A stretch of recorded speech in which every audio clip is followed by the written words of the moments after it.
Hello guys, welcome to my YouTube channel. आज के इस वीडियो में हम फिर देखेंगे रोटेशनल मोशन। तो जैसा कि देख रहे थे, तो रोटेशनल मोशन का 9th पार्ट पिछले लेक्चर में हम अपलोड कर दिए थे। ये आपका होपफुली 10th पार्ट होगा। आइए आज के इस लेक्चर में एक बेसिक सा क्वेश्चन जो कि जेईई एडवांस 2009 में मैच द कॉलम क्वेश्चन है। तो इस बार क्वेश्चन का थोड़ा पैटर्न हमने चेंज किया है।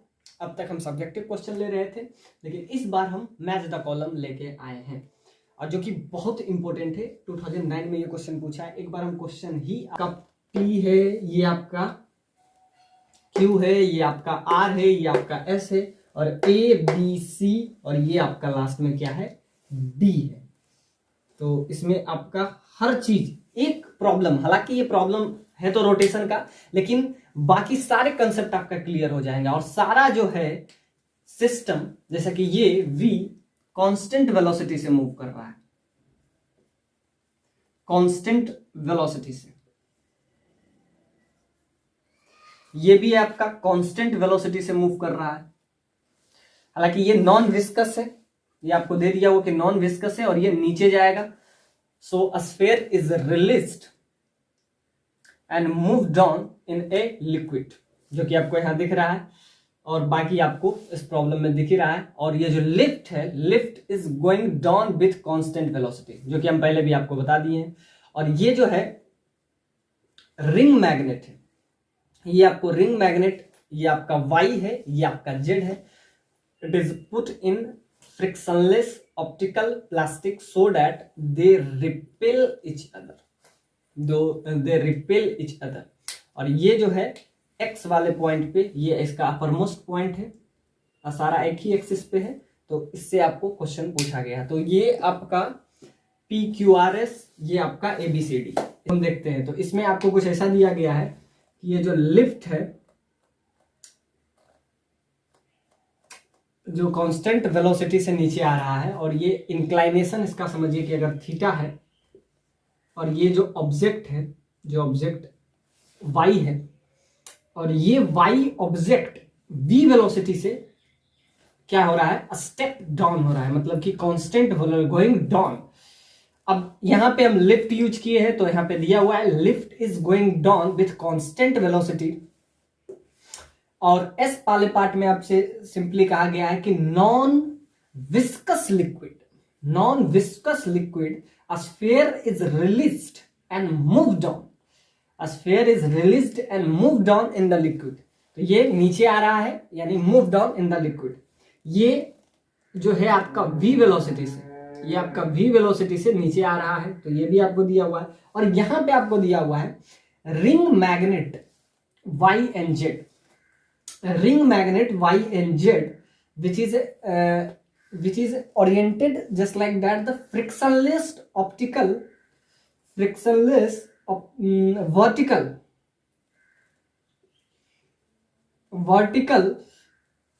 plastic so that they are repel each other। और इस पॉइंट पे अगर हम बात करें, ये इसका अपर मोस्ट पार्ट है। और आपसे क्या क्या पूछ रहा है, तो आपसे कुछ ऐसा दिया हुआ है कि फर्स्ट पार्ट में कह रहा है कि force extended on X on Y has a magnitude mg। B part में आपसे कह रहा है कि the gravitational potential mechanical energy of the system X plus Y is continuous decreasing। Last वाला पार्ट आपसे कह रहा है कि the torque of the weight of Y about the point P is 0। तो P पॉइंट पे टॉर्क निकालना है। यहां से D पार्ट आपसे क्या कह रहा है कि the torque of the weight Y about the point P is 0। अब हमको P पॉइंट पे टॉर्क निकालना है, और यहां से कह रहा है कि X Y पे कितना फोर्स लगा रहा है। तो ये X और Y, तो X यहाँ पे ये नॉन विस्कस लिक्विड है, तो यहाँ पे हम लगाएंगे कौन सा, थोड़ा सा आप कंसेप्ट फ्लूइड मैकेनिक्स का भी यहाँ पे कंसेप्ट हम यूज कर सकते हैं। यानी कि एक सिंगल क्वेश्चन में आपका सारा कंसेप्ट, यहाँ पे आपको टॉर्क निकालना है, ये नॉन विस्कस है, तो यहाँ पे हम क्या लगाएंगे, फ्लूइड मैकेनिक्स का कंसेप्ट लगाएंगे। टर्मिनल वेलोसिटी हम इसमें यूज करेंगे। कि इसका टर्मिनल वेलोसिटी क्या होगा। वही कह रहा है कि अ sphere is released and move down in liquid, ये लिक्विड में आएगा तो ऊपर जो फोर्स लगेगा वो FB लगेगा, बायोवेंस फोर्स लगेगा, तो उस पर हम चर्चा करेंगे। ये जो लिफ्ट है, लिफ्ट इज गोइंग डाउन, ये नीचे आ रहा है, तो आप बताइए, और भी कांस्टेंट वेलोसिटी से आ रहा है, v that is a constant, तो ये कांस्टेंट वेलोसिटी से आ रहा है। ये भी देखें, मतलब एक पर्टिकुलर क्वेश्चन में कहने का तो ये रोटेशन का है, लेकिन इसमें आप थोड़ा सा फ्लूइड भी देख लीजिए, थोड़ा सा आपका ये बेसिक, यानी कि जितना भी अब प्रॉब्लम हम कर रहे हैं सारा मैकेनिक्स बेस्ड प्रॉब्लम है, यानी इसमें 2-3 कंसेप्ट मिक्स आ सकते हैं, तो आगे भी हम ये सब देखेंगे। तो ये बहुत बेसिक सा क्वेश्चन है जिसमें हम सारे टाइप डिस्कस एक एक करके करेंगे। तो यहां से हम क्या कर रहे हैं, सिंपल सा बात है, इसका मास नीचे mg, नीचे क्या लगेगा, इसका मास दैट इज mg। और ध्यान से देखिए, यह बहुत बार इस टाइप का बताए हैं, जब इंक्लाइनेशन थीटा हो और इधर नॉर्मल लगेगा, ये आपका normal force that is contact force. तो ये अगर थीटा है तो ये अपने आप क्या हो जाएगा,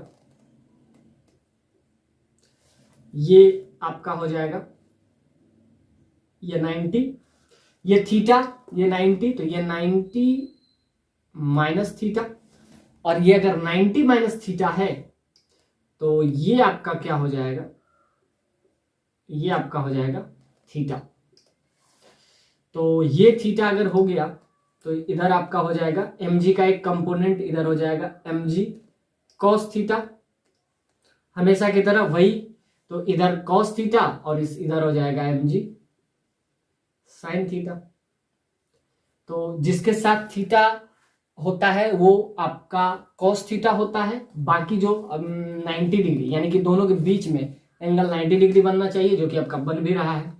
तो mg का एक कंपोनेंट, ये mg इधर है, इसका एक कंपोनेंट mg cos थीटा और इसका एक कंपोनेंट इधर mg sin थीटा। तो इसका 2 कंपोनेंट हम ले लिए, तो एक कंपोनेंट इधर इसका mg cos थीटा और इसका एक कंपोनेंट इधर mg sin थीटा। तो यहां तक बात समझ में आई। एक फोर्स आपका लगा नॉर्मल फोर्स, और ये जो है कांस्टेंट वेलोसिटी से आ रहा है, ये आपको क्वेश्चन में दिया हुआ है कि ये it is moving with constant velocity. अब ध्यान से देखिए, जब ये आगे आएगा देन यूजुअली नो फ्रिक्शन जो है पीछे लगेगा, इसमें फ्रिक्शन पीछे लगेगा कि friction opposes the relative motion. ये नीचे आएगा, वो भी कह दिया है कांस्टेंट वेलोसिटी से आएगा, ये कांस्टेंट वेलोसिटी से आएगा। तो कांस्टेंट वेलोसिटी से जब ये नीचे आएगा तो फ्रिक्शन जो है ऊपर की तरफ लगेगा।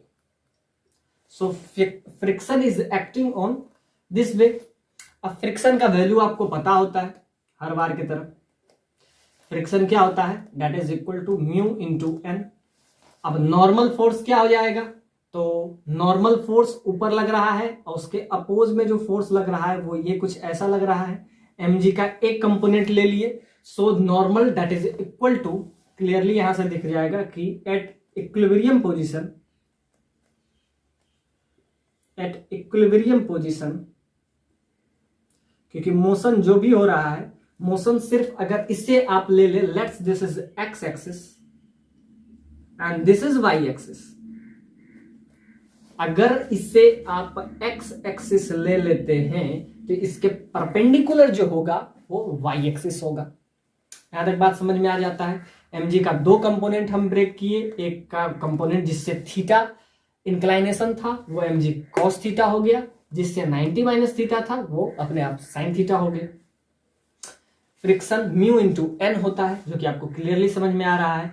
तो मोशन इस डायरेक्शन में हो रहा है, suppose that this is x direction and this perpendicular, normal हमेशा उस प्लेन के परपेंडिकुलर एक्ट करता है। तो अगर ये प्लेन है, इस प्लेन पे ये ऑब्जेक्ट है, तो इसके perpendicular like that this way. So at equilibrium position normal that is equal to, ये नॉर्मल जो है इधर मोशन नहीं हो रहा है तो उधर इक्विलिब्रियम पोजीशन पे है।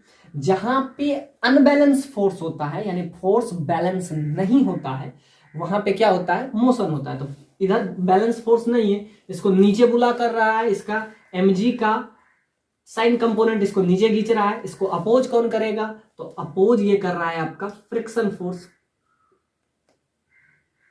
That is mu into N, और एन का वैल्यू एट इक्विलिब्रियम पोजीशन क्या हो जाएगा, mg cos थीटा, अगर थीटा इंक्लाइनेशन हो। तो यहां से अगर हम बात करें तो एक इक्वेशन आपका आ गया, इधर v वेलोसिटी से ये जा रहा है, ये आपको मेंशन है, ये कांस्टेंट वेलोसिटी से जा रहा है, v that is constant velocity. तो यहां से आपका क्या आ गया, फ्रिक्शन का वैल्यू भी आ गया। तो यहां से अगर हम देखें तो आपका क्या आ जाएगा, n के जगह पे हम क्या लिख देंगे, mg cos थीटा। तो ध्यान से देखिए, इधर लगने वाला फोर्स mg sin थीटा, इसको अपोज करने वाला force that is friction, that is equal to 0, क्योंकि कांस्टेंट वेलोसिटी है, एक्सेलरेशन नहीं है। और अगर कांस्टेंट वेलोसिटी है इट मींस एक्सेलरेशन जो है वो 0 है। अगर वेलोसिटी कांस्टेंट हो इट मींस एक्सेलरेशन 0 होगा। तो अगर इसे हम suppose to be, let to be, this is x and this is y, so अगर हम इसमें बात करें तो इसको नीचे ले जाने वाला किस फोर्स के वजह से ये नीचे जा रहा है, तो सिंपली mg sin थीटा की वजह से ये नीचे जा रहा है। तो mg sin थीटा की वजह से ये नीचे जा रहा है, इसको अपोज करने वाला फोर्स कौन सा है, friction force, friction force that is equal to m into a. तो एक्सेलरेशन 0 है, यानी एक दूसरे को बैलेंस कर लेगा। तो बस f का वैल्यू आपको पता है, नॉर्मल हम पहले से निकाल चुके हैं, बस वैल्यू पुट कर देंगे। तो यहां से क्या आ जाएगा, क्योंकि एक्सेलरेशन 0 होगा, क्योंकि ये कांस्टेंट वेलोसिटी से नीचे आ रहा है। तो ये आपका क्वेश्चन का फर्स्ट पार्ट कह रहा है, क्या कह रहा है, force extended on x on y has magnitude mg, मतलब उसके वजह से जो इस पे फोर्स लग रहा है x, तो x आपका ये है और y आपका ये ऑब्जेक्ट है। So force on y due to x is simply mg, क्या वो सिर्फ mg लग रहा है।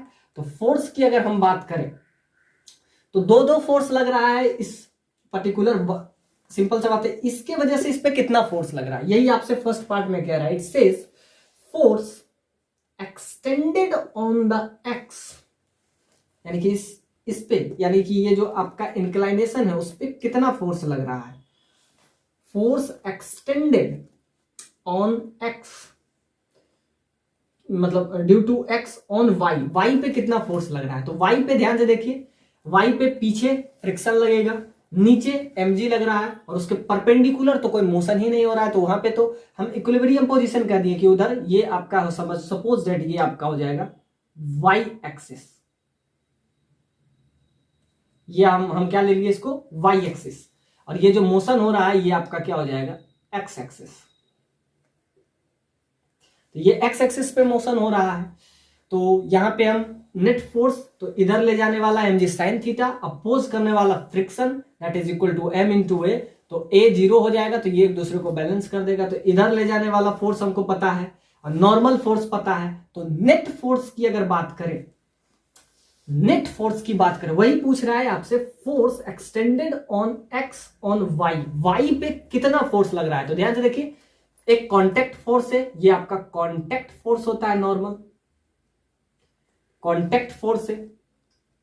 तो एक उधर, और नेट फोर्स इन दोनों की वजह से एक नीचे आ रहा है एक ऊपर जा रहा है। तो नेट फोर्स यहां से आपका क्या आ जाएगा, mg sin theta minus f।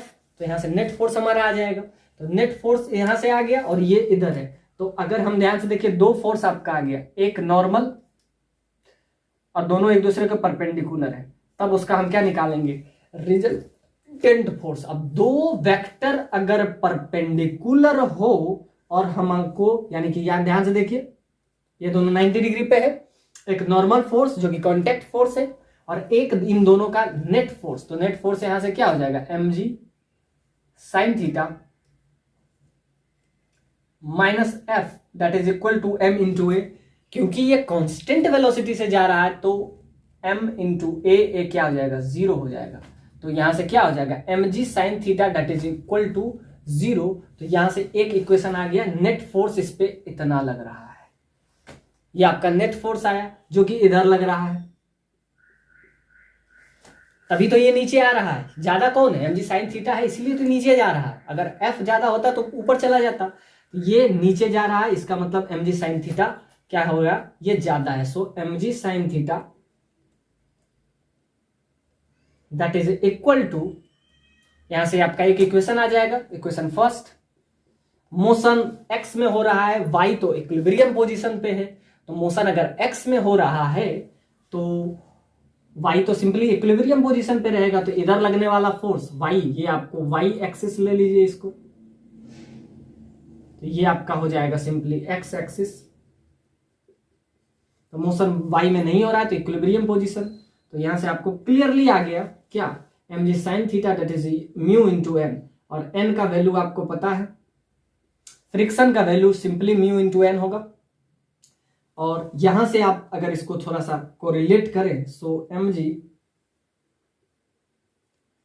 sin theta that is equal to mu into mg cos theta, तो mg से mg कैंसिल हो जाएगा, और यहां से म्यू का वैल्यू सिंपली क्या हो जाएगा, tan थीटा हो जाएगा। तो यहां से हम क्या निकाल लिए, म्यू का वैल्यू tan थीटा हम निकाल लिए। और आपसे क्या पूछ रहा है कि फोर्स बताइए, force that it means net force, यानी कि इस y पे, इस पर्टिकुलर y पे, यानी कि y x पे लगाए या x y पे लगाए, न्यूटन्स थर्ड लॉ, जितना ये इस पे लगाएगा उतना ही वो भी x y पे लगाएगा, उतना ही y भी x पे लगाएगा। तो नेट फोर्स की अगर बात करें तो हमको पता चला कि x में जो फोर्स है वहां से एक रिलेशन आ गया आपका, क्योंकि ये आपस में बराबर है, n का वैल्यू आपका क्या हो जाएगा, सिंपली इस से निकाल लिए mg cos थीटा, और mg से mg कैंसिल, यहां से आपका आ गया tan थीटा, बस इसको यूज करेंगे। तो नेट फोर्स अगर हमको निकालना है तो इधर लगने वाला फोर्स आपका हो गया सिंपल है दोनों का सब्ट्रैक्शन, और इधर लगने वाला फोर्स, तो रिजल्टेंट फोर्स कहीं बीच से पास करेगा, बीचों बीच से नहीं पास करेगा, लेकिन इसी दोनों बीच से, यानी दो वेक्टर, आप वैसे समझिए ये क्वेश्चन अब आपका बहुत इजी हो गया कि एक इधर फोर्स लग रहा है, एक उसके परपेंडिकुलर लग रहा है, तो इधर लगने वाला फोर्स एक नॉर्मल फोर्स है, और इधर लगने वाला फोर्स आपका ये mg sin theta minus mg cos theta that is equal to 0। तो दो फोर्स है, तो दोनों का रिजल्टेंट फोर्स निकाल लेंगे तो हमको पता चल जाएगा। वही आपसे पूछा कि force extended on X on Y that is mg, क्या वो mg होगा, अब देखते हैं क्या वो mg होगा। तो नेट फोर्स अगर दो वेक्टर आपस में परपेंडिकुलर रहे तो याद रखिएगा रिजल्टेंट वेक्टर सिंपली हो जाता है root over a square plus b square. Simply अगर दो वेक्टर आपस में परपेंडिकुलर रहे तो सिंपल सी बात है, दोनों आपस में परपेंडिकुलर है, नॉर्मल इधर लग रहा है, ये इधर लग रहा है, तो रिजल्टेंट कुछ यहां से पास करेगा और उसको सिंपली रूट ओवर कर देंगे a square plus b square. एक का मैग्नीट्यूड आपको नॉर्मल का पता है, दोनों को इजी करेंगे तो होपफुली अब देखते हैं क्या आता है वैल्यू। तो यहां से अगर हम निकालें, सो यहां पे थोड़ा क्लियर कर देते हैं, तो इसका फर्स्ट पार्ट आपका आ जाएगा। तो एक तरफ से आ गया रिजल्टेंट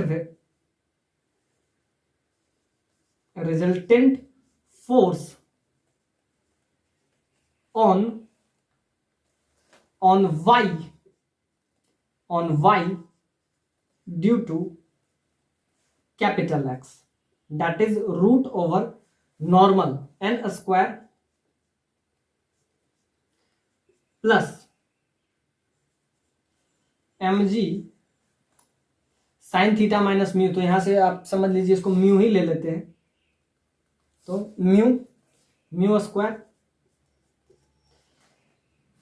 तो म्यू का वैल्यू लास्ट में हम टेन थीटा रख लेंगे।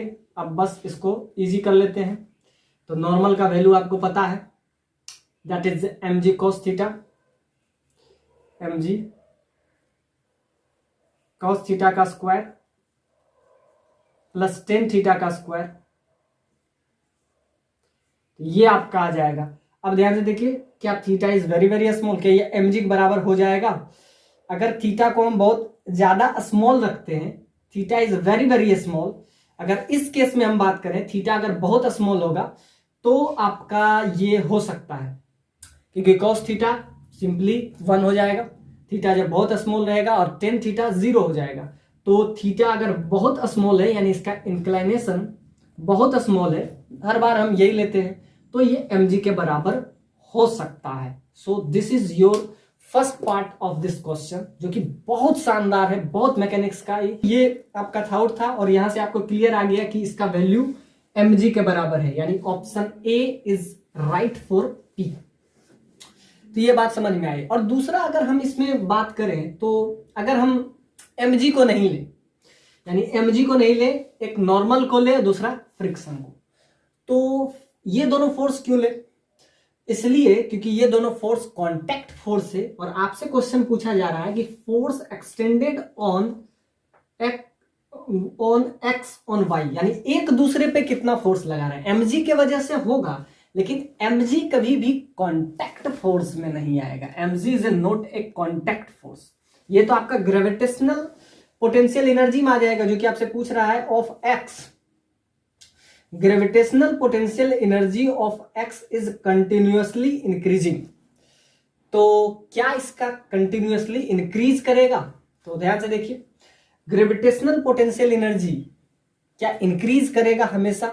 ऐसा तो कुछ लग नहीं रहा है, क्योंकि ग्रेविटेशनल पोटेंशियल एनर्जी अगर ये नीचे आएगा तो इस पे सिंपल सा बात है, इसका y का क्या होगा? ग्रेविटेशनल पोटेंशियल एनर्जी घटेगा, बिल्कुल घटेगा, क्योंकि वो हाइट उसका क्या हो रहा है, h हाइट से ये नीचे आ जाएगा, तो ग्रेविटेशनल पोटेंशियल एनर्जी y का। लेकिन आपसे पूछा है x का, x is this inclined plane, क्या इस इंक्लाइंड प्लेन का gravitational potential energy continuously increase करेगा, यानी ये कभी डिक्रीज नहीं करेगा, ये वाला। और इसमें अगर बात करें तो mg जो है contact force, since mg is not a contact force, तो mg को हम यहां पे ट्रीट नहीं करेंगे। तो क्या करेंगे, mg को आप हटा दीजिए, mg sin थीटा को। तो आप देखिए क्वेश्चन कितना इजी हो गया आपका, इधर नॉर्मल इधर फ्रिक्शन, खेल वही है, 90 डिग्री अभी भी है।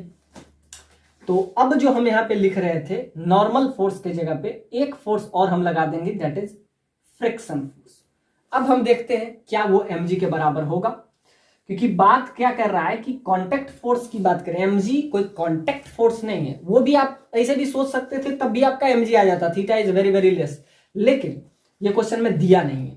तो आपसे कह रहा है एक्स वाई पे कितना फोर्स लग रहा है या वाई एक्स पे कितना फोर्स लग रहा है। सो इसको अगर हम रूट के अंदर लें तो ये आपका n स्क्वायर ही आएगा, और friction that is mu into n का स्क्वायर करेंगे तो यहां से n स्क्वायर कॉमन आ जाएगा, फ्रिक्शन का value that is mu into n। अब n square plus f square, अब नॉर्मल फोर्स भी कांटेक्ट फोर्स है और फ्रिक्शन फोर्स भी कांटेक्ट फोर्स है। अब बात बन जाएगी कि अब दोनों परपेंडिकुलर है तो root over a square plus b square. अब नॉर्मल यहां से आपका कॉमन आ जाएगा, रूट के अंदर हो जाएगा 1 प्लस म्यू स्क्वायर। अब म्यू का वैल्यू आपको क्या है पता, टेन थीटा। सो ये आपका हो जाएगा 10 स्क्वायर थीटा। अब ध्यान से देखिए, तो ये आपका आ गया n का वैल्यू आपका क्या है, n का वैल्यू mg cos थीटा है, बस इसमें पुट कीजिए mg cos थीटा। अब 1 plus 10 square theta that is sec square theta. तो रूट ओवर ये आपका क्या हो जाएगा, ये आपका हो जाएगा sec स्क्वायर थीटा। अब sec स्क्वायर थीटा का रूट करेंगे तो यहां से आपका क्या हो जाएगा, sec थीटा। तो ध्यान से देखिए, cos थीटा का उल्टा क्या होता है, sec थीटा। तो एक दूसरे को मल्टीप्लाई करेंगे तो ये डायरेक्टली आपका सिर्फ mg आ जाएगा, एक दूसरे को ये कैंसिलाइज कर देगा। साइन का कोसेक होता है और कॉस का सेक होता है, तो ये एक दूसरे को ये समझिए रेसिप्रोकल ही है, इसको 1/cos लिख सकते हैं, तो cos से cos कैंसिल हो जाएगा, डायरेक्टली आपका क्या आ जाएगा, mg आ जाएगा, जो कि आपके ऑप्शन में दिया हुआ है। सो ए इज राइट ऑप्शन, क्योंकि हम कांटेक्ट फोर्स की बात कर रहे हैं। अब क्या कह रहा है कि बी, क्या इसका ग्रेविटेशनल पोटेंशियल एनर्जी एक्स का बढ़ेगा हमेशा, वो कह रहा है कंटिन्यूअसली इंक्रीजिंग, हमेशा इंक्रीज करेगा, बिल्कुल नहीं। ग्रेविटेशनल पोटेंशियल एनर्जी हमेशा इंक्रीज कैसे करेगा, क्योंकि ग्रेविटेशनल पोटेंशियल एनर्जी इंक्रीज तभी करता है, स्पॉन्टेनियस प्रोसेस में इंक्रीज नहीं करता, हमेशा वो डिक्रीज करने का कोशिश करता है। क्योंकि आप कभी भी देखते हैं कि हमेशा कंटिन्यूसली डिक्रीज करने का। तो ये आपसे क्या कह रहा है कि इंक्रीजिंग, नहीं, ये बात तो नहीं बनेगी। उसके बाद क्या कह रहा है, mechanical energy, mechanical energy of the system of X plus Y. Mechanical energy मतलब kinetic energy plus potential energy, kinetic energy plus potential energy, this is mechanical energy. तो वही कह रहा है कि mechanical energy of the system X plus Y is continuously decreasing. नहीं, ये तो कांस्टेंट होता है, तो ये आपसे ये भी बात नहीं बनेगा। उसके बाद क्या कह रहा है, टॉर्क, टॉर्क हम इस पॉइंट पे लेंगे, तो एक प्रॉब्लम आपका सॉल्व हो गया। अब जरा इसकी बात कर लेते हैं, ये भी आपका कांस्टेंट वेलोसिटी से मूव कर रहा है। तो ये आपका फर्स्ट पार्ट था, ऐसे ही आपका सेकंड, बहुत इजी था। अब बी पार्ट पे आपसे क्या कह रहा है कि एक इस टाइप से मैग्नेट रखे हैं, रिंग मैग्नेट यानी रिंग टाइप मैग्नेट है, वाई और जेड, ये वाई है और ये जेड है। तो रिंग का एक मैग्नेट है वाई और जेड, और इसको हम v वेलोसिटी से यानी कांस्टेंट वेलोसिटी से इसको हम एक लिफ्ट में ऊपर ले जा रहे हैं। कांस्टेंट वेलोसिटी से it's going up with velocity v। तो क्या होगा, अब ध्यान से देखिए, ये रिंग मैग्नेट है, तो रिंग मैग्नेट है, तो इसमें आपसे पूछ रहा है क्या इसका ग्रेविटेशनल पोटेंशियल एनर्जी। अब ध्यान से देखिए, ये ऊपर जा रहा है और ये कुछ इस टाइप से है, यानी कि ये हवा में है, और आपस में इसका क्वेश्चन में ऐसा कुछ कहा है कि ring magnet Y and Z each of mass capital M, दोनों का मास कैपिटल एम है, इसका भी मास कैपिटल एम है और इसका भी मास आपको कैपिटल एम दिया हुआ है। So ring magnet of capital Y and capital Z each of mass capital M kept in frictionless vertical plastic stand, they repel each other, Y rest on the base X and Z is hang position. तो Z hang position पे है, Y जो है rest position पे है, rest on the base, ये base पे रखा हुआ है और ये रेस्ट पोजिशन पे है, यानी कि वाई जो है रेस्ट पोजिशन पे है और ये जो है ये आपका हैंग किया हुआ है, यानी ये इस टाइप से लटका हुआ है, hang in equilibrium position. Whole the system is going up with constant velocity, और ये ऊपर जा रहा है कांस्टेंट वेलोसिटी से, कांस्टेंट वेलोसिटी से। अब ध्यान से देखिए, दोनों का मास है, अभी अगर कांस्टेंट वेलोसिटी से ये जाएगा तो क्या फर्क पड़ेगा, कुछ भी अब नहीं फर्क पड़ेगा, सिंपल सा बात है। तो नीचे लगने वाला फोर्स, इसका भी मास, और दोनों रिंग टाइप आपका मैग्नेट है, तो एक दूसरे को रिपेल कर रहा है, एक और फ्रिक्शन नहीं है, यानी कि ये जो है फ्रिक्शनलेस है, फ्रिक्शनलेस है, और एक दूसरे को क्या कर रहा है, रिपेल कर रहा है। तो यहां तक आपका बात खत्म हो गया। अब हम देखते हैं कि जब ये ऊपर जाएगा, ऊपर जाएगा तो क्या होगा, सिंपल सा बात है, जब ये ऊपर जाएगा तो कह रहा है ग्रेविटेशनल पोटेंशियल एनर्जी क्या होगा। तो ऊपर जाने पे ग्रेविटेशनल पोटेंशियल एनर्जी इंक्रीज करेगा, यानी कि इसमें आप कह सकते हैं कि इसका जो ग्रेविटेशनल पोटेंशियल एनर्जी है वो इंक्रीज करेगा। और आपसे क्या पूछ रहा है कि torque of the weight of Y about the point P. अब अगर हम बात करें टॉर्क की, तो नीचे लगेगा इसके वजह से force, that is capital M G, इसके वजह से भी लगेगा क्योंकि कांस्टेंट वेलोसिटी से ये मूव कर रहा है, कांस्टेंट वेलोसिटी से ये मूव कर रहा है। एक्सेलरेशन क्या हो जाएगा, 0 हो जाएगा।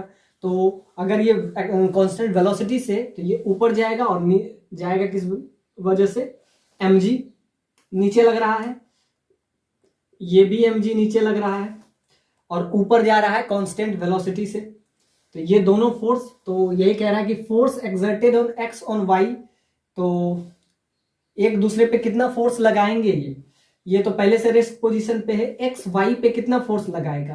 तो सिंपल सा बात है कि ये लगाएगा वाई एक्स पे लगाएगा एम जी, या जो कि आपका फर्स्ट ऑप्शन दिया हुआ है, क्या ये एम जी फोर्स लगाएगा एग्जैक्टली। अब क्या कह रहा है, टॉर्क निकालिए, torque at the point P, P point पे अगर आपको टॉर्क निकालना है तो इस पे फोर्स कौन सा लग रहा है, तो mg लग रहा है, और mg कहीं ना कहीं उसी पॉइंट से होके जा रहा है। तो ध्यान से देखिए, फोर्स तो mg ही लग रहा है, और क्या कह रहा है, एक्स वाई पे या वाई एक्स पे कितना फोर्स लगाएगा। तो ये रेस्ट पोजीशन पे है एक्स और वाई, तो एक्स पे सिंपली वाई कितना फोर्स लगाएगा, तो सिंपल सा बात है, ये अपने वेट के बराबर ही लगाएगा, और ये रेस्ट पोजीशन पे है तो इंडीड ये mg ही फोर्स लगाएगा। सो ये ऑप्शन आपका सही दिख रहा है। और ग्रेविटेशनल पोटेंशियल एनर्जी क्या होगा, ये ऊपर जा रहा है, since it is going up, so its centre of mass. इसका सिंपल सा बात है, जब ये अप जाएगा तो इसका पोटेंशियल एनर्जी ऊपर जाने पे बढ़ता है। कोई भी ऑब्जेक्ट है, let's this is a ball, और अगर ये h हाइट से, suppose that it's height, this height is h, और h हाइट से अगर ये नीचे आया तो क्या होता है, इसका ग्रेविटेशनल पोटेंशियल एनर्जी m, उसका मास है gh से क्या हो जाता है, डिक्रीज्ड कर जाता है, ये याद रखिएगा। तो ये नीचे आया तो ये ऊपर जा रहा है, तो जब ये ऊपर जाएगा तो एक potential energy, gravitational potential energy continuously increasing, यही तो आपसे पूछा था, ग्रेविटेशनल पोटेंशियल एनर्जी क्या होगा, तो कंटिन्यूअसली, जब ये ऊपर जाएगा तो कंटिन्यूअसली इंक्रीज करेगा। So that is gravitational potential energy at x is continuously increasing. और अगर हम टॉर्क की बात करें, अब इसके लास्ट पार्ट पे हम आते हैं, तो टॉर्क अगर हमको पी पॉइंट पे निकालना है तो फोर्स कौन सा लग रहा है, फोर्स सिर्फ इसका मास की वजह से लग रहा है, और एक दूसरे को, ये मैग्नेट है तो मैग्नेट एक दूसरे को रिपेल करेगा, unlike charges repel each other, तो एक दूसरे को रिपेल कर रहा है, तो एक यहाँ पे फिक्स है और ये आपस में क्या है, कोलैप्स नहीं कर रहा है, दोनों एक दूसरे को रिपेल कर रहा है, और फ्रिक्शन लेस है। फ्रिक्शन लेस है मतलब ये सिंपल सा बात है कि फ्रिक्शन का आपको टेंशन नहीं लेना है कि ये नीचे कैसे आएगा, ये ऊपर कैसे जाएगा, और कांस्टेंट वेलोसिटी से अगर ये ऊपर जा रहा है तो ये समझिए कि यहाँ पे फिक्स रहेगा अगर कांस्टेंट वेलोसिटी से जाएगा, और ये फ्रिक्शनलेस है, ये अगर रुकेगा तो ये ऊपर वाला जो है ये आपको रिंग टाइप स्ट्रक्चर है, समझिए कि ऐसा है,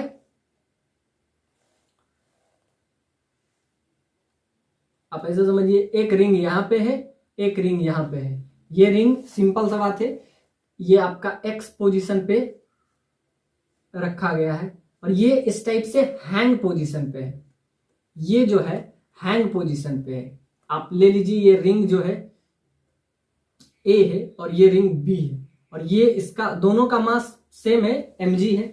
तो अगर इस पार्ट पे, इस पर्टिकुलर पॉइंट पे, तो दोनों एक ही एक्सिस से हो रहा है, तो फोर्स, और लास्ट में टॉर्क की अगर बात करें तो टॉर्क क्या होता है, torque that is basically force into perpendicular distance, force into perpendicular distance.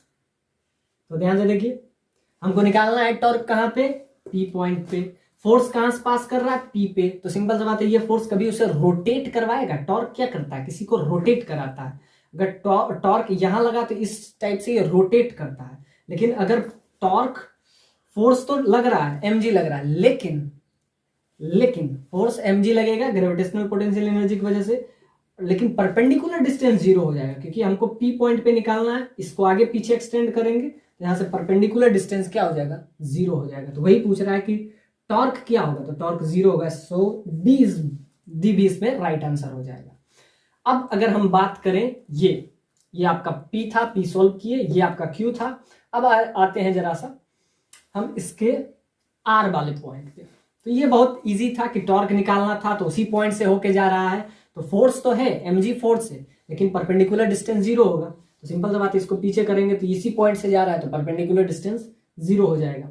और एक्स वाई पे कितना फोर्स लगाएगा, तो सिंपल सा बात है, ये रेस्ट पोजीशन पे है, तो ये एक एग्जैक्टली नॉर्मल फोर्स लगाएगा, क्योंकि ये रेस्ट पोजीशन पे है, तो नीचे mg ऊपर नॉर्मल, सो mg फोर्स लगाएगा, ये जो कि क्लियर है कि एक्स वाई पे कितना फोर्स लगाएगा।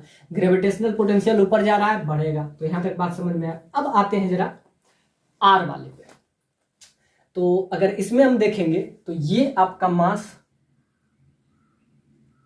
mg, कैपिटल M इसका मास दे दिया हुआ है, इधर टेंशन, इधर टेंशन। तो अगर अब हम बात करते हैं इसकी, तो टेंशन बराबर mg एट इक्विलिब्रियम पोजीशन, क्योंकि ये मोशन हो रहा है, और ये मोशन क्या हो रहा है, ये नीचे आ रहा है और नीचे आ रहा है विथ v कांस्टेंट वेलोसिटी से। अब आपसे पूछ रहा है क्या होगा इसमें, तो सिंपल सा बात है, इसका अगर नेट फोर्स की बात करें, यानी कि ये आपका दे दिया y और ये आपका है x, तो x y पे कितना फोर्स लगाएगा, तो फिर वही इस पे फोर्स कौन कौन सा लग रहा है, तो और इस बार पुली का भी मास दे दिया हुआ है, ये पुली है, पुली का मास आपको स्मॉल m दिया हुआ है, और ये जो ब्लॉक है इससे अटैच्ड सस्पेंड किया गया है, हैंग किया गया है, वो आपको कैपिटल M है। तो सिंपल सा बात है, पुली का भी मास आपका स्मॉल m दे दिया हुआ है, तो इसका कैपिटल M और इसका स्मॉल m। अब कौन सा है, तो अगर हम रिजल्टेंट फोर्स की बात करें कि x y पे कितना फोर्स लगा रहा है, this is x and that is y, so resultant force नीचे लगने वाला फोर्स सिंपल सा बात है mg। अब ध्यान से देखिए, मोशन जब भी होगा तो मोशन या इस एक्सिस में हो रहा है, यानी इस एक्सिस को अगर हम let's this is x axis and this is y axis, एक दूसरे के परपेंडिकुलर, अगर इधर वाले को हम x एक्सिस ले लें तो ऊपर वाले को अगर हम y एक्सिस ले लें, तो अगर हम देखें तो मोशन जो भी होगा वो आपका y एक्सिस में हो रहा है, x एक्सिस में तो मोशन होगा नहीं। तो एक तरफ एट इक्विलिब्रियम पोजीशन पे अगर हम बात करें तो नीचे mg लग रहा है, और इधर लगने वाला फोर्स टेंशन फोर्स है, दो ही फोर्स लग रहा है, एक तो नीचे इसके वजह से mg, इस ब्लॉक के वजह से mg, और दूसरा इसके वजह से ये स्मॉल पुली का भी मास आपको स्मॉल m दे दिया हुआ, तो उसके वजह से भी mg तो हमेशा नीचे ही लगेगा, चाहे वो कैपिटल mg हो या स्मॉल mg हो। तो आप ध्यान से देखिए, mg की वजह से जो ये फोर्स लगा वो नीचे लगा, और तो इसका रिजल्टेंट फोर्स की अगर हम बात करें तो आप ऐसा समझिए कि रिजल्टेंट फोर्स के लिए एक तो नीचे लगने वाला फोर्स इसके वजह से mg, पुली की वजह से उसके वजह से स्मॉल mg, तो नीचे लगने वाला इधर फोर्स क्या है आपका, एक कैपिटल mg और दूसरा स्मॉल mg, यानी आप ऐसा समझिए कि ऐसा फोर्स लग रहा है, ब्लॉक के वजह से कैपिटल mg और इस पुली की वजह से स्मॉल mg, और इधर लगने वाला फोर्स आपका टेंशन फोर्स। तो ऐसे है, और ब्लॉक हैंग किया गया है और ये v वेलोसिटी से नीचे जा रहा है। तो अगर अब हम देखें तो इधर टेंशन बराबर एट इक्विलिब्रियम पोजीशन अगर हम बात करें तो ये कुछ ऐसा ही रहेगा, तो एट इक्विलिब्रियम पोजीशन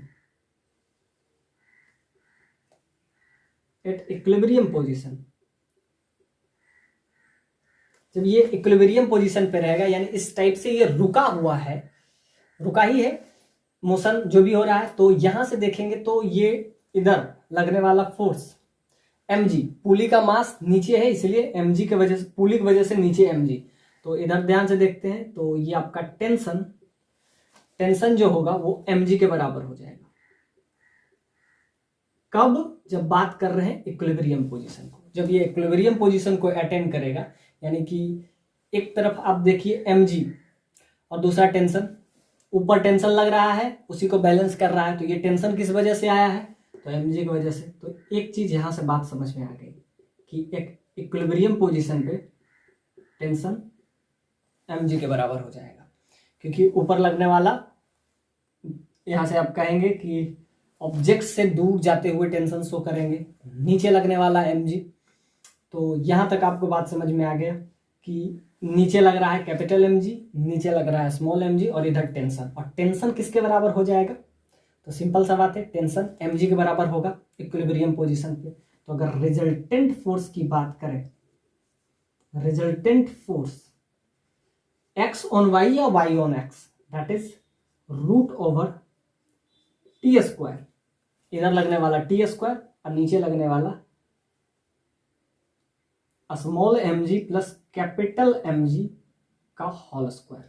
क्यों, क्योंकि दोनों एक दूसरे पे ये 90 डिग्री का एंगल बना रहा है, एक इधर एक इधर, तो जब 90 डिग्री का एंगल बना है तो सिंपली रिजल्टेंट फोर्स के लिए हम क्या यूज करते हैं, रूट ओवर ए स्क्वायर प्लस पी स्क्वायर। तो यहां से अगर रिजल्टेंट फोर्स की बात करें तो एट इक्विलिब्रियम पोजीशन ये mg के बराबर हो जाएगा, तो ये आपका आ जाएगा कैपिटल mg का स्क्वायर, g कॉमन अगर लेते तो g square small m plus capital M का स्क्वायर। तो ये कुछ भी होगा तो ये mg तो नहीं होने वाला है, उससे कुछ भी होगा this is greater than mg। और कह रहा है कि mg के बराबर हो x y पे उतना ही फोर्स लगाए, absolutely incorrect for this. r के लिए ये mg तो नहीं होगा। अब ये नीचे जा रहा है, तो नीचे जा रहा है तो सिंपल सा बात है, ब्लॉक भी नीचे जाएगा, तो इसका ग्रेविटेशनल पोटेंशियल एनर्जी इस बार इंक्रीज नहीं करेगा, इस बार डिक्रीज करेगा, जो कि आपका ई ऑप्शन में दिया हुआ था कि क्या डिक्रीज करेगा। अब कहता है मैकेनिकल एनर्जी क्या होगा, एक्स प्लस वाई। तो मैकेनिकल एनर्जी अगर देखें तो पोटेंशियल एनर्जी क्या होगा, घट रहा है, और अगर मैकेनिकल एनर्जी एक्स और वाई की बात कर रहा है तो एक्स और वाई की वजह से क्या होगा, डिक्रीज करेगा।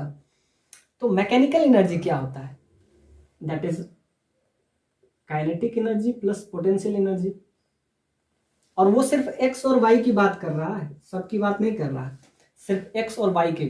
तो एक्स और वाई का मैकेनिकल एनर्जी क्या होगा, तो नीचे जा रहा है, दैट मीन्स उसका पोटेंशियल एनर्जी घटेगा, एब्सोल्युटली घटेगा। लेकिन काइनेटिक एनर्जी क्या, काइनेटिक मैकेनिकल एनर्जी हमेशा कांस्टेंट होता है। मैकेनिकल एनर्जी यहां से क्या कह रहा है कि mechanical energy for the system X plus Y is continuously decreasing. इस केस में हो सकता है क्योंकि नीचे जा रहा है तो ये डिक्रीज कर रहा है, पोटेंशियल एनर्जी डिक्रीज कर रहा है, पोटेंशियल एनर्जी डिक्रीज कर रहा है। क्या काइनेटिक एनर्जी इंक्रीज कर रहा है, ऐसा तो कुछ दिख नहीं रहा है कि काइनेटिक एनर्जी इंक्रीज कर रहा है।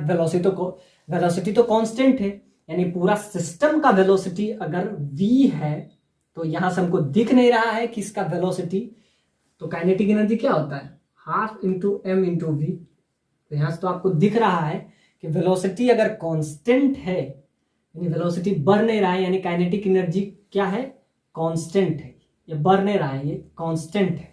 और लेकिन पोटेंशियल एनर्जी रेगुलरली घट रहा है।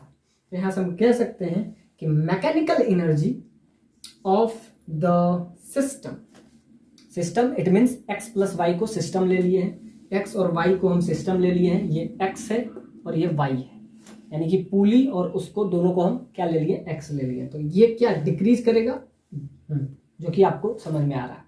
लास्ट वाला पार्ट आपसे क्या कह रहा है कि विस्कस फोर्स से नीचे जाएगा, so sphere is released and moved on in the liquid. तो ये जब इधर जाएगा तो इसमें नीचे लगेगा फोर्स mg। अब एक्स वाई पे कितना फोर्स लगाएगा। अब कमाल की बात है कि ऊपर के तरफ एक फोर्स इस पे लगता है जिसको कहते हैं बायोवेंस फोर्स। बायोवेंस फोर्स, तो ऊपर लगने वाला फोर्स बायोवेंस फोर्स, नीचे mg लग रहा है।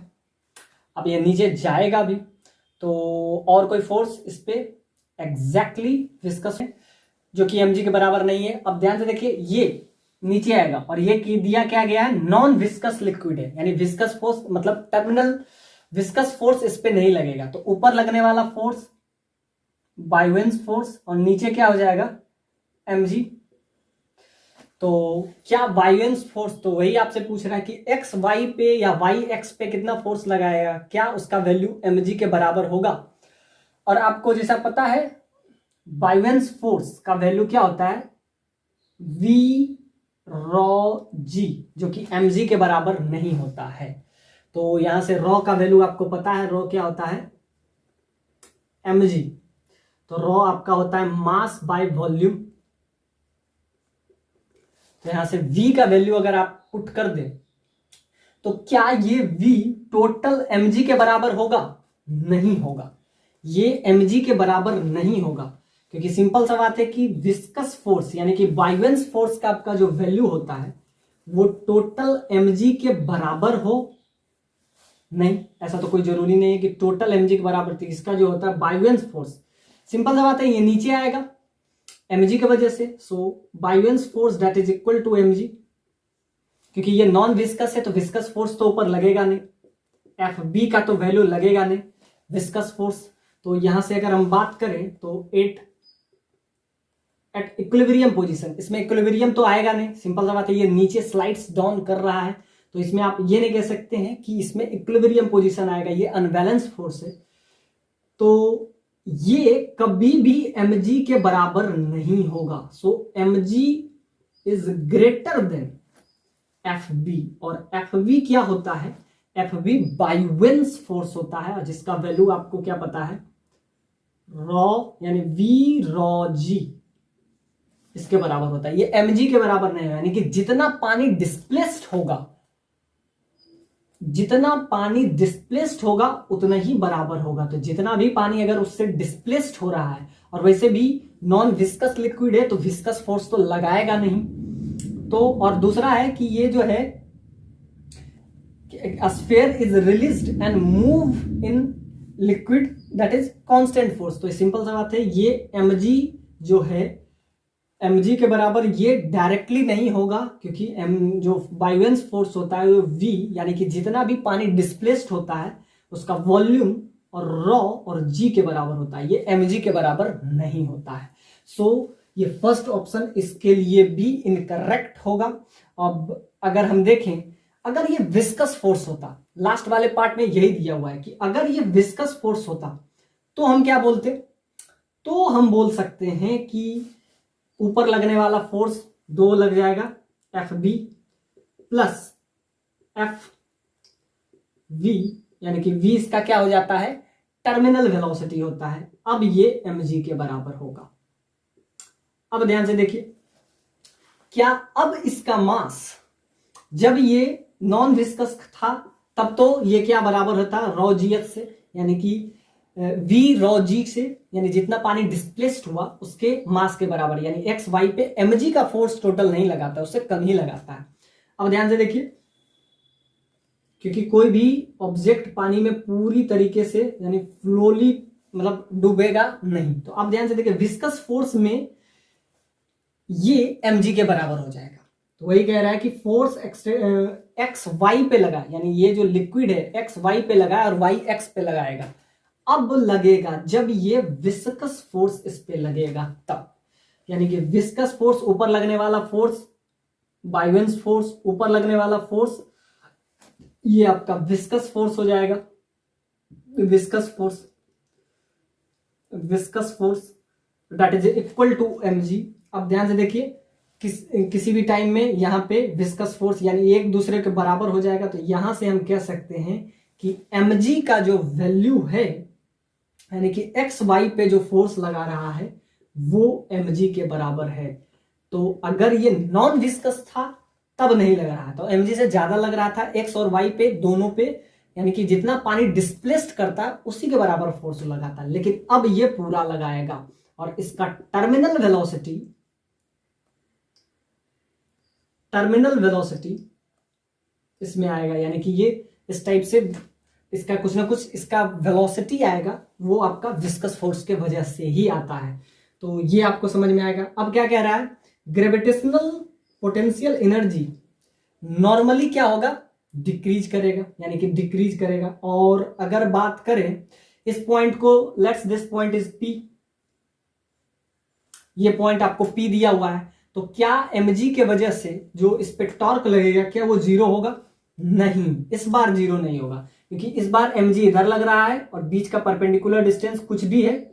सो टॉर्क जो है इस बार आपका जीरो नहीं होगा, torque at the point P, और P पॉइंट आपका यहां पे दिया हुआ है, this is the point P।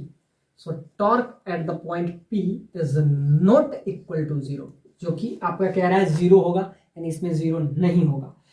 अब अगर बात करें जब इसमें विस्कस फोर्स भी लगेगा तो क्या होगा, तो एक तो है कि ये फर्स्ट वाला ऑप्शन उसमें सही हो जाएगा, यानी mg के बराबर हो जाएगा, क्योंकि वो एक इक्विलिब्रियम पोजीशन को अटेन करेगा,